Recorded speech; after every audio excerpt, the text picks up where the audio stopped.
આપણે આપણી કારને વધુ સારી દેખાડવા ક્રોમ અને પ્લાસ્ટિકની આફ્ટર માર્કેટ એસેસરીઝ લગાવતા હોઈએ છીએ, પણ સમય જતાં આ ખરાબ થઈ જાતે જ ઉખડવા લાગે છે કાં પછી આપણે આને ઉખાડી દેવી પડે છે. અને આ આફ્ટર માર્કેટ એસેસરીઝ ઉખડી અને તૂટી તો જાય છે, પણ એના પાછળ લાગેલો આ ડબલ ગમ એ માથાનો દુખાવો બની જાય છે અને ખરાબ પણ લાગે છે.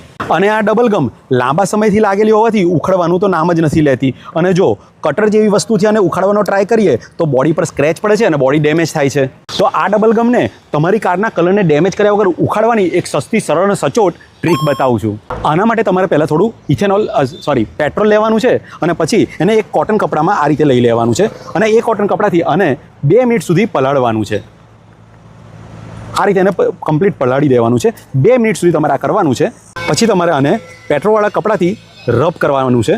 થોડું દબાઈને રબ કરશો એટલે આ તરત જ ગમ નીકળવા લાગશે.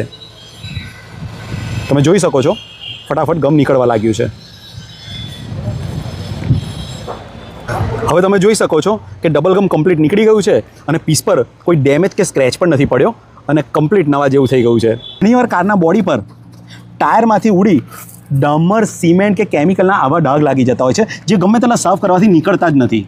તો આને કઈ રીતે સાફ કરવા એ બી તમને બતાવી દઉં. આના માટે તમારે પાછું એક કોટન કપડું લઈ પેટ્રોલમાં ડુબાડી અને પેટ્રોલથી તમે આને સાફ કરશો એટલે તમે જોશો આના ડાઘ તરત જ નીકળી જશે. ગમે તેટલો જૂનો ડામર લાગેલો હશે આ કમ્પ્લીટ તરત સાફ થઈ જશે. એ જ રીતે તમે અહીંયા બી જોઈ શકો છો ઇઝીલી અને તરત જ આ ડાઘ નીકળી જશે બધા અને કલર ડેમેજ પણ નહીં થાય. જો આ પેટ્રોલવાળી ટ્રિક્સ તમને યુઝફુલ લાગી હોય તો લાઇક ને કોમેન્ટ કરી દેજો. Good day.